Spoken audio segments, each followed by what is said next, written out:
ओम शांती. आज 21/2/2026 चे महावाक्य आहेत. आज बाबांनी सांगितलं, गोड मुलांनो, तुम्ही बाबाजवळ आलेले आहात तुमचे सुषुप्त अर्थात झोपलेले भाग्य जाग करण्यासाठी. भाग्य जागृत करणे म्हणजेच विश्वाचं मालक बनणे. आजचा प्रश्न आहे, कोणते शक्तिशाली भोजन तुम्हा मुलांना बाप समान बुद्धिवान बनवते? उत्तर, हा रोजचा मुरलीचा अभ्यास हाच मुलांना बुद्धीसाठी भोजन आहे. जे रोज अभ्यास करतात ते शक्तिशाली खुराक खाऊन बुद्धीला पारस बनवतात आणि पारसनाथ बाबा जो बुद्धिवानांचीही बुद्धी आहे तो आपसमान बनवतात, पारस बुद्धी बनवतात. म्हणून हे शक्तिशाली भोजन मुरली रोज आपल्याला धारण करायचं आहे. गीत तकदीर जागवून आलो आहे. ओम शांती. आज बाबांनी सांगितलं की गीत जसं सांगितलं की आपलं भाग्य जागवण्यासाठी आपण आलेलो आहोत. तर बाबा सांगतात असे गीत ऐकल्यानंतर रोमांच आपल्या अंगावर शहारे आले पाहिजे. पुन्हा पुन्हा हे नाटक रिपीट होत आहे आणि म्हणून या रिपीट होणाऱ्या नाटकामध्ये आपल्याला स्वतःला चांगल्या पद्धतीने पुरुषार्थ करून योग्य बनवायचं आहे. बाबा म्हणतात देवता आणि परमात्मा यामध्ये फरक आहे. देवता हे देहधारी आहेत आणि परमात्मा हे निराकार आहेत. पुढे बाबांनी सांगितलं शिव आणि शंकर मध्ये सुद्धा फरक आहे. भक्तीमध्ये शिव आणि शंकर दोघांना एकच करतात, पण एक रचयिता आहे आणि एक त्यांची रचना आहे. आणि शंकराकडे विनाशाचं कार्य दिलेलं आहे, शिव परमात्मा कल्याणकारी आहे. तर हे दुसऱ्यांना समजावून सांगण्यासाठी बाबांनी सांगितलं. पुढे बाबा सांगतात गंगा जल मुख में हो और प्राण तन से निकले. ईश्वर सांगतात की गंगाजल मुखात असावे आणि प्राण आपला तनातून निघावा. हे जे गायन केलं आहे तर ते कोणत्या गंगाजलासाठी? तर गंगाजल म्हणजे ते पाणी नव्हे, तर बाबा म्हणतात ज्ञानाचं अमृत मुखात असावं, अर्थात बुद्धीत असावं आणि त्यावेळेला देहातून आत्मा निघावी. अंतिम श्वासावर ज्ञानाचं चिंतन मंथन ईश्वराची आठवण असावी, हे त्याचं गायन केलेलं आहे.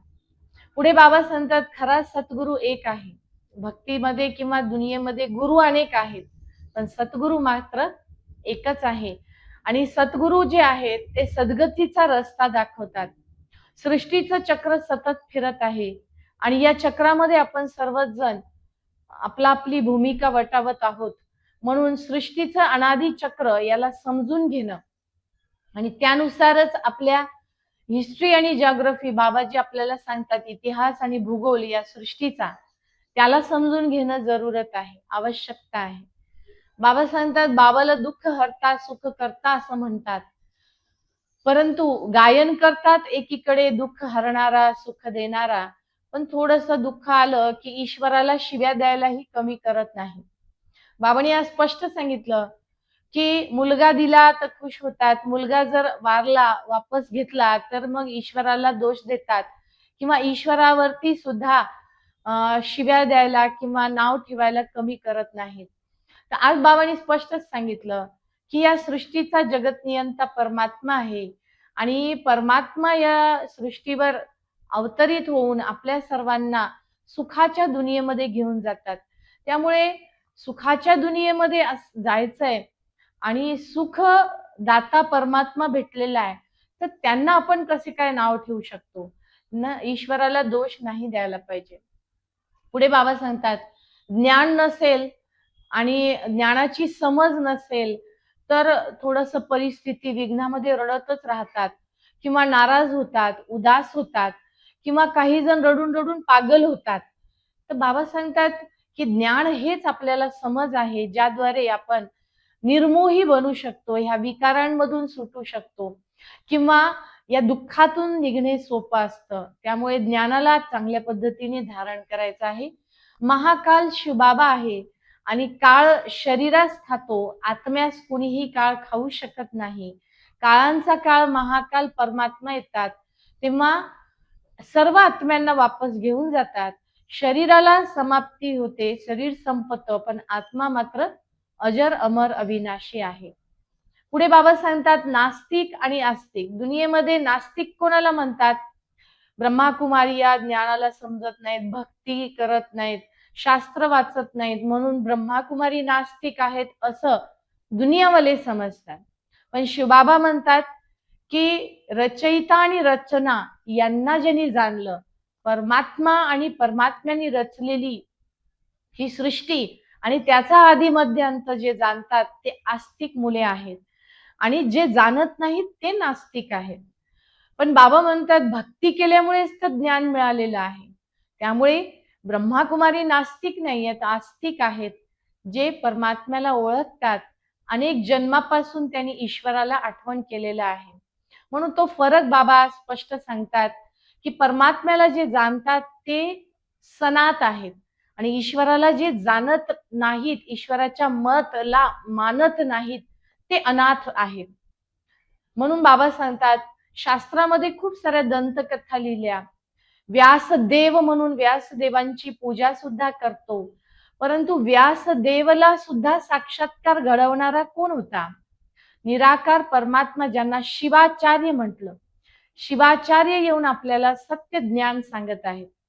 कारण बाबा म्हणतात दुनियेमध्ये संन्यास घेणारे ऋषी मुनी तपस्वी खूप आहेत, परंतु तुम्ही आहात राज ऋषी आणि राज ऋषी अर्थात तपस्वी. तपस्या करून बाबा म्हणतात 5 विकारांचा त्याग करणारे. ऋषी मुनींनी घरग्रहस्थाचा त्याग केला. घरग्रहस्थात राहून आपल्याला विकारांचा त्याग करायचा आहे, त्यालाच बाबा राज ऋषी असे म्हणतात. बाबा म्हणतात परमात्मा ज्ञानाचा सागर आहे, सृष्टीचा बीजरूप आहे. परमात्मा सुखाचा सागर आहे, सतचित आनंद स्वरूप आहेत आणि अशा परमात्म्याची आपण ज्ञान घेत आहोत. स्थापना पालना विना असे 3 कर्तव्य परमात्मा करून घेतात. तर या सर्व गोष्टींना जे समजून घेतात तेच बाबांचे मुलं आहेत, बाकी सर्व अनाथ आहेत असं स्पष्ट बाबांनी आज सांगितलं. पुढे बाबा सांगतात लोक तर म्हणतात की ब्रह्माकुमारी या नेहमी विनाशाचं ज्ञान सांगतात की या सृष्टीचा महाविनाश होणार आहे. तर बाबा म्हणतात त्यांना हे सांगा की या सृष्टीचं परिवर्तन होणार आहे, नवी दुनिया आता येणार आहे. मग शास्त्र पुराणात त्याचं विस्तृत विश्लेषण पण आहे, पण फक्त वरवर पाहतात आणि म्हणतात की हे तर ब्रह्मा दादालाच मानतात, बाकी कोणाला मानत नाहीत, शास्त्रांना मानत नाहीत, भक्त आहे भक्त नाही आहेत असं बाबा म्हणतात, भक्ती करत नाहीत, हा त्यांचा भ्रम आहे. तर बाबा म्हणतात त्यांना हे स्पष्ट समजावून सांगा की ऐकीव गोष्टीमुळे भारताची दुर्गती झालेली आहे. भक्तांनी सांगितलं, साधू संतांनी सांगितलं, शास्त्रांनी सांगितलं, गुरुनी सांगितलं, अशा ऐकीव गोष्टी ऐकूनच भारताची दुर्गती झालेली आहे. तर या सृष्टीचा जगत नियंता जो परमात्मा आहे, तर बाबा सत्य येऊन आपल्याला सांगतात, सत्ययुगाची स्थापना करतात. तर सत्य परमात्म्याच्या श्रीमतानुसार आपल्याला चालायचं आहे आणि भक्तीचं फळ ज्ञान आपल्याला प्राप्त करायचं आहे. या सर्व गोष्टींना बाबांनी आज विस्तृतपणे स्पष्ट केलेलं आहे. अच्छा, गोड गोड मुलांप्रती मातपिता बापदादांची विशेष आठवण, सुप्रभात.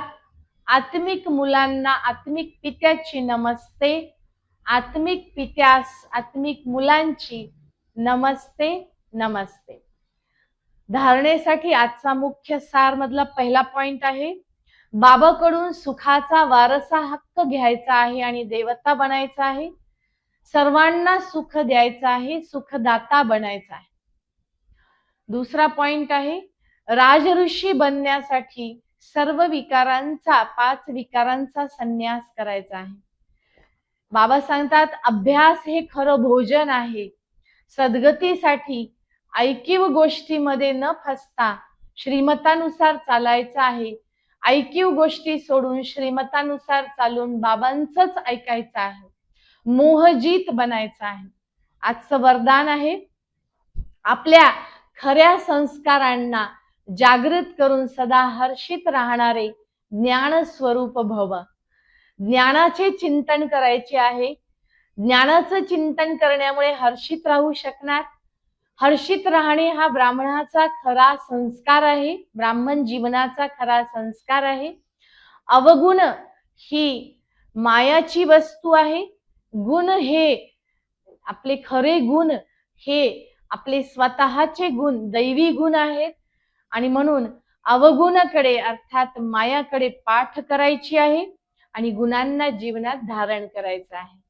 बाबा सांगतात सर्व शक्तिवान, मी मास्टर सर्व शक्तिवान आहे, या स्वमानात राहून सदैव हर्षित राहायचं आहे. व्यर्थ संस्कार आपोआपच संपतील. व्यर्थ संस्कारांची हिंमत नाही मास्टर सर्व शक्तिवानच्या समोर येण्याची. आजचा सुविचार, संपूर्णतेकडे लक्ष ठेवणारे संकल्पातही कोणाकडे आकर्षित होणार नाही. म्हणून लक्ष आपल्या डोळ्यासमोर पाहिजे की आम्हाला संपूर्ण बनायचं आहे. आजचा अव्यक्त इशारा, एकता व विश्वास याद्वारे संघटनमध्ये एकता आणून संपूर्ण संपन्न अवस्थेला प्राप्त करण्यासाठी सर्वप्रथम आत्मा भाईचा अभ्यास पक्का करायचा आहे. मी आत्मा आहे हा धागा दोरा आपल्याला पक्का करायचा आहे. मान ठेवायचा आहे, एकमेकांना मान सन्मान द्यायचा आहे. जेव्हा मान देऊ आणि मुखामध्ये मंत्र नेहमी ठेवायचा आहे, पहिले आप म्हणजे प्रथम आपण. जर तुम्ही पुढे स्वतः झालात तर ते तुम्हाला मागे खेचतील. त्यामुळे आपण सर्वजण आपण पुढे आहात असं जर म्हणाल तर आपण पुढे जाल. मीपणा संपवायचा आहे. जेव्हा मीपणा संपेल तेव्हा बाबांची प्रत्यक्षता करणं सोपं जाईल. म्हणून बाबांनी आज सांगितलं की एकता आणि विश्वास या गोष्टीमध्ये सफलता संपन्न बनायचं असेल तर आपल्यामधला मीपणा संपवायचा आहे. पहिले प्रथम आपण हा लक्षात ठेवायचंय आणि आत्मा भाईचा पाठ, आत्मा भाऊ आहोत हा धागा दोरा आपल्या पक्का लक्षात ठेवायचा आहे. या सर्व गोष्टींचं विस्तृत विश्लेषण आज बाबांनी मुरलीमध्ये केलं की राजयोगी बनायचं आहे, 5 विकारांचा त्याग करायचा आहे. त्याचबरोबर कधीही ईश्वराला दोष द्यायचा नाही. ईश्वराला शिव्या देणं, ईश्वराला दुःख देणारा म्हणणं हे चूक आहे. बुद्धिवानांचा बुद्धी परमात्मा आहे. म्हणून आपली स्वतःची तकदीर, भाग्य आपण जागृत करायचं आहे. ज्ञान हे भोजन रोज खायचं आहे आणि अनेकांना ज्ञान या भोजनाचं दानही करायचं आहे. शक्तिशाली बनायचं आणि अनेकांना शक्तिशाली बनवायचं आहे. या सर्व गोष्टींचं विस्तृत विश्लेषण आज बाबा मुरलीमध्ये करतात. ओम शांती.